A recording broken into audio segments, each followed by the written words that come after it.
على سيد المرسلين محمد وآله وصحبه أجمعين ومن تبعهم بإحسان ودعا بدعوته إلى يوم الدين. أعوذ بالله من الشيطان الرجيم. بسم الله الرحمن الرحيم. أفحسبتم أنما خلقناكم عبثا وأنكم إلينا لا ترجعون. وقال وما خلقت الجن والإنس إلا ليعبدون. وقال هو الذي خلق الموت والحياة ليبلوكم أيكم أحسن عملا. صدق الله العظيم. محترم حضرات اور معزز خواتین اور عزیز ساتھیوں، یہ میرے لیے بڑی خوشی اور سعادت کی بات ہے کہ آج کے اس پروگرام میں شرکت کا موقع ملا اور ساتھ ساتھ کچھ عرض کرنے کی بھی سعادت حاصل ہو رہی ہے۔ اس طرح کے پروگرام اس لحاظ سے بھی بڑے مفید ہوتے ہیں کہ ایک مسلمان دوسرے مسلمان سے ملتا ہے، سلام کرتا ہے، سلام کا جواب دیتا ہے، ایک دوسرے کو دیکھ کر مسکراتا ہے، خیریت پوچھتا ہے، ایک دوسرے کے حالات کو جاننے کا موقع ملتا ہے، اور اس طرح وہ رشتہ جو ایک مسلمان کا دوسرے مسلمان سے ہونا چاہیے وہ رشتہ مضبوط ہوتا ہے۔ بلکہ اگر یہ کہا جائے کہ اس طرح کے جلسوں سے بہت سی عبادتوں کا ثواب بھی حاصل ہو جاتا ہے۔ مسکرا کر ملنا اس میں صدقے کا ثواب ہے، سلام کرنا اس میں بھی نیکیاں ملتی ہیں، جواب دینا اس میں بھی نیکیاں ملتی ہیں۔ تو اس طرح ایک چھوٹا سا پروگرام بظاہر نظر آتا ہے، لیکن اس پروگرام کی شرکت کے بعد جب آپ یہاں سے جاتے ہیں تو ثواب کا ایک بڑا ذخیرہ لے کر جاتے ہیں۔ تو اس طرح کے جلسے میں آنے کے بارے میں کبھی آپ کے دل میں یہ خیال نہ آئے کہ کوئی بڑا فائدہ حاصل نہ ہوا۔ فائدہ جو حاصل ہوتا ہے یا ہو رہا ہے اس کا اندازہ آپ کو میدان حشر میں ہوگا، اور اس وقت ہوگا جب آپ حساب و کتاب دیں گے، تب معلوم ہوگا کہ کتنا ثواب آپ کو اس جلسے کی بدولت مل گیا۔ تو میں نے ابھی آپ کے سامنے قرآن کریم کی 3 آیتیں پڑھی ہیں۔ پہلے میں ان کا ترجمہ کر دیتا ہوں، پھر اس کے بعد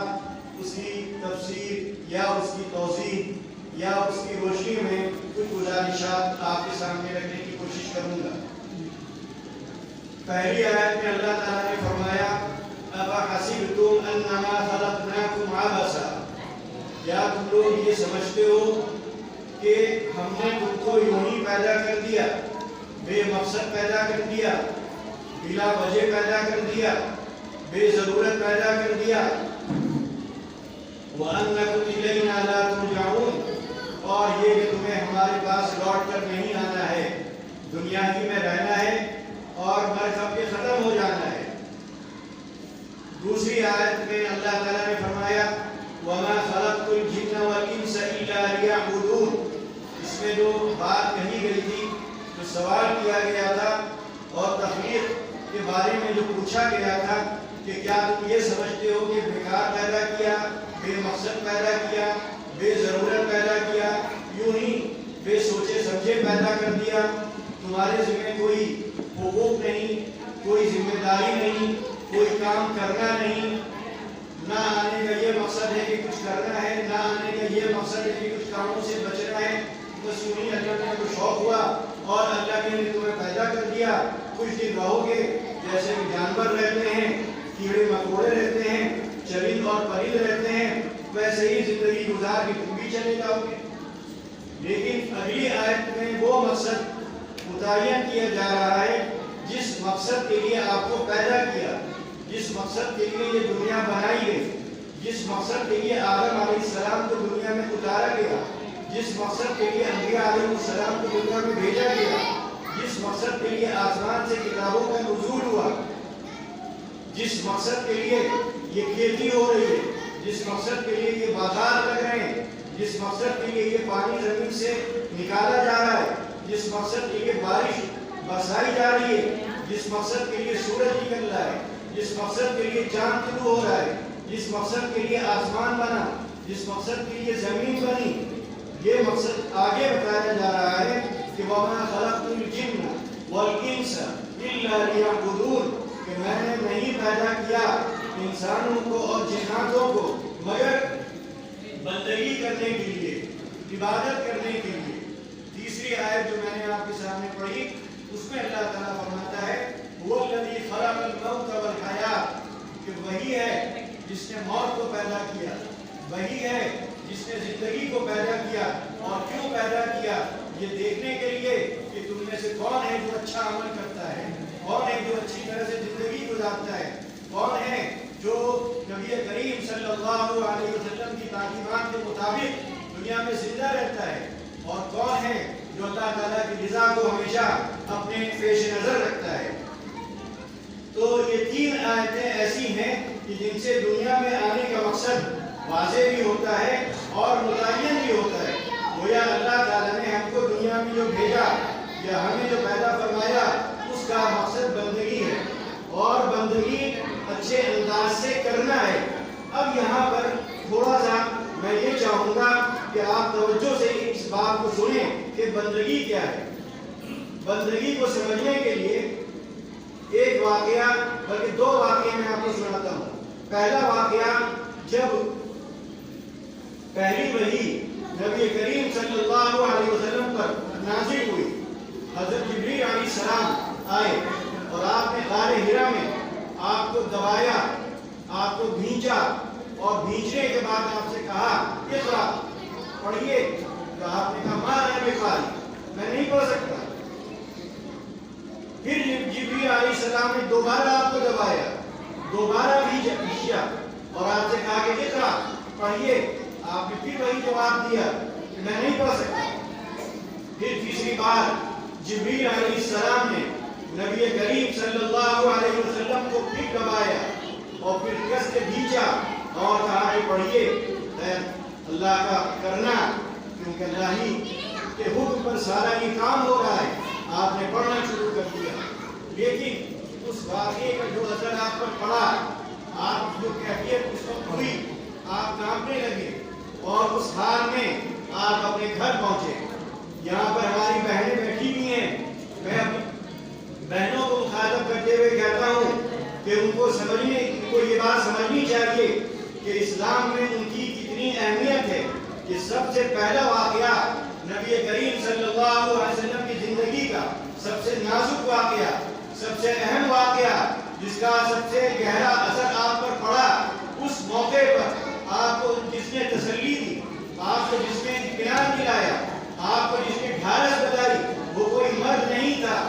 وہ ایک خاتون تھی جو آپ کی زوجہ تھی، آپ کی بیوی تھی، آپ کی اہلیہ تھی۔ ایک خاتون کے مقام کا اور ان کے مرتبے کا اندازہ اس بات سے ہو سکتا ہے کہ سب سے نازک موقع پر، سب سے اہم موقع پر جو خاتون سامنے آتی ہیں اور حضور پاک صلی اللہ علیہ وسلم کو تسلی دیتی ہیں اور آپ کو اطمینان دلاتی ہیں، وہ حضرت خدیجہ رضی اللہ تعالیٰ عنہا ہیں۔ تو ہماری بہنوں کو کبھی یہ نہیں سمجھنا چاہیے کہ ان کا مقام اور ان کا مرتبہ مردوں سے کم ہے۔ یہ پہلا موقع تھا، اس پہلے موقع پر سب سے پہلے جو شخص سامنے آتا ہے وہ کوئی مرد نہیں ہے بلکہ وہ ایک خاتون ہے، اور وہ کہتی کیا ہے، اس سے آپ کو اندازہ ہوگا کہ اسلام ہے کیا، عبادت ہے کیا، بندگی ہے کیا، اور عمل ہے کیا۔ انہوں نے آپ سے یہ نہیں کہا کہ آپ غار حرا میں جاتے ہیں، عبادت کرتے ہیں، اللہ کی بندگی کرتے ہیں، دعائیں مانگتے ہیں، اللہ کی طرف رجوع کرتے ہیں، اور جو کچھ کہتے ہیں اسی سے کہتے ہیں۔ اللہ تعالیٰ کبھی آپ کو پریشان نہیں کرے گا، کسی مصیبت میں نہیں ڈالے گا، آپ کو رسوا نہیں کرے گا۔ انہوں نے یہ بات نہیں کہی، بلکہ انہوں نے 5 اس موقع پر باتیں کہی۔ وہ 5 باتیں ہمارے سماج سے تعلق رکھتی ہیں، اور وہ باتیں ہماری آنکھیں کھولنے کے لیے کافی ہیں کہ ہم سے کہاں غلطی ہوتی ہے، اور وہ باتیں کتنی اہم ہیں جن کی اہمیت کو ہم سمجھ نہیں پاتے ہیں۔ انہوں نے سب سے پہلی جو چیز کہی، اِنَّكَ لَتَصِلُ الرَّحِمَ، کیا آپ صلہ رحمی کرتے ہیں؟ قطع رحمی نہیں کرتے ہیں۔ یہاں پر میں اپنی بہنوں سے بھی یہ کہنا چاہوں گا کہ صلہ رحمی اور قطع رحمی کو سمجھنے کی ضرورت ہے۔ زیادہ تر صلہ رحمی اور قطع رحمی کا تعلق مردوں کے مقابلے میں ہماری بہنوں سے زیادہ ہوتا ہے۔ اگر آپ دیکھیں ایک گھر ہے، مشترک نظام چل رہا ہے، بھائی سارے ایک ساتھ رہتے ہیں، بہنیں ایک ساتھ ہیں، ماں باپ ایک ساتھ ہیں، ایک چولہا ہے، ایک دسترخوان ہے، ایک ہانڈی ہے، لیکن ایک گھر میں بہو آتی ہے، بھائی بھائی الگ ہو جاتے ہیں، چولہے الگ ہو جاتے ہیں، ہانڈیاں الگ ہو جاتی ہیں، دسترخوان الگ ہو جاتے ہیں، بھائی کا دوسرے گھر میں چلا جاتا ہے، باپ کی اہمیت کم ہو جاتی ہے، ماں بھی نظر انداز کی جانے لگتی ہے۔ تو یہ صلہ رحمی کی جگہ پر قطع رحمی کس کی وجہ سے ہو رہی ہے؟ ایک خاتون کی وجہ سے۔ گھر میں ایک بہو آئی، گھر کا شیرازہ منتشر ہو جاتا ہے، گھر میں جو ماحول تھا اتحاد کا، محبت کا، وہ ماحول جو ہے ختم ہونے لگتا ہے۔ تو ہماری بہنوں کو یہ سمجھنا چاہیے کہ حضرت خدیجہ رضی اللہ تعالیٰ عنہا نے اس موقع پر جو یہ بات کہی کہ آپ کی حفاظت اللہ تعالیٰ کرے گا، اس لیے کرے گا کہ آپ صلہ رحمی کرتے ہیں۔ تو ہماری بہنوں کو بھی صلہ رحمی سے کام کرنا چاہیے، گھر کو جوڑ کر چلنے کی کوشش کرنی چاہیے، کیونکہ اگر وہ ایسا نہیں کرے گی تو پھر گویا حفاظت کے جو وعدہ اللہ کے رسول صلی اللہ علیہ وسلم سے کیا گیا تھا،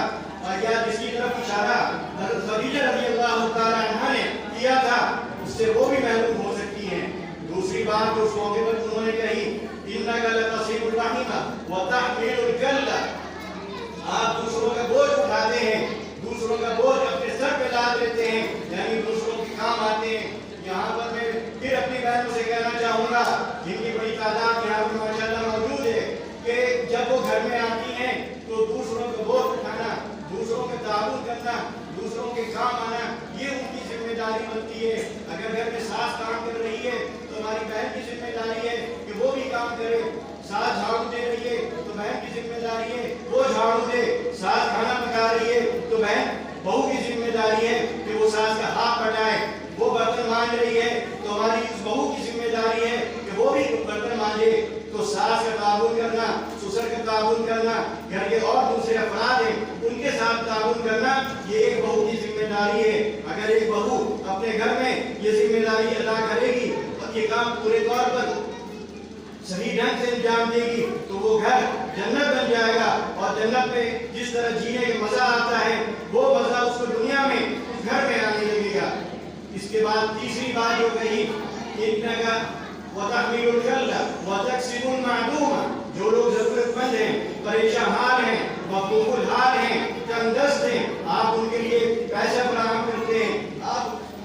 ان کی ضرورت پوری کرنے کا سامان کرتے ہیں۔ اور اس کے بعد چوتھی بات کی فرمائی، وَتَقْرِي الضَّيْفَ، آپ مہمان نوازی کرتے ہیں۔ یہاں پر بھی ہماری بہنوں کو سوچنا چاہیے، گھر میں مہمان آتا ہے، وہ مہمان چاہے سسر کا ہو، وہ مہمان چاہے ساس کا ہو، وہ مہمان چاہے گھر کے کسی فرد کا ہو، ان کو کبھی منہ نہیں بنانا چاہیے، کبھی ناگواری کا اظہار نہیں کرنا چاہیے، کبھی ان کی تھیوری پر بل نہیں پڑھنا چاہیے کہ مہمان آ جاتے ہیں، ہر وقت چائے بنانا پڑتی ہے، ہر وقت ناشتہ تیار کرنا پڑتا ہے، ہر وقت یہ کرنا پڑتا ہے، وہ کرنا پڑتا ہے، دوسرا کوئی کرے، ہم سے اب یہ نہیں ہو پائے گا۔ تو نبی کریم صلی اللہ علیہ وسلم کی جو صفات اور آپ کی جو خصوصیات یہاں پر بیان کی جا رہی ہیں وہ یہ سب ہیں کہ آپ جو ہیں مہمان کے احترام کرتے ہیں، مہمان کی خاطر کرتے ہیں، مہمان کی ضیافت کرتے ہیں۔ اور اس کے بعد آخری جو بات حضرت خدیجہ رضی اللہ تعالیٰ عنہا نے اس موقع پر فرمائی، وَتُعِينُ عَلَى نَوَائِبِ الْحَقِّ، کہ حق کے معاملے میں جو مشکلات پیش آتی ہیں ان میں آپ تعاون کرتے ہیں۔ کسی کا حق مارا جا رہا ہو، کسی کا حق چھینا جا رہا ہو تو آپ اس کے لیے کھڑے ہوتے ہیں، اس کو اس کا حق دلانے کی کوشش کرتے ہیں۔ تو اس سے سمجھنا چاہیے کہ عبادت کیا ہے، بندگی کیا ہے، اور نبی کریم صلی اللہ علیہ وسلم کا طریقہ کیا ہے۔ اس کے بعد ایک اور حدیث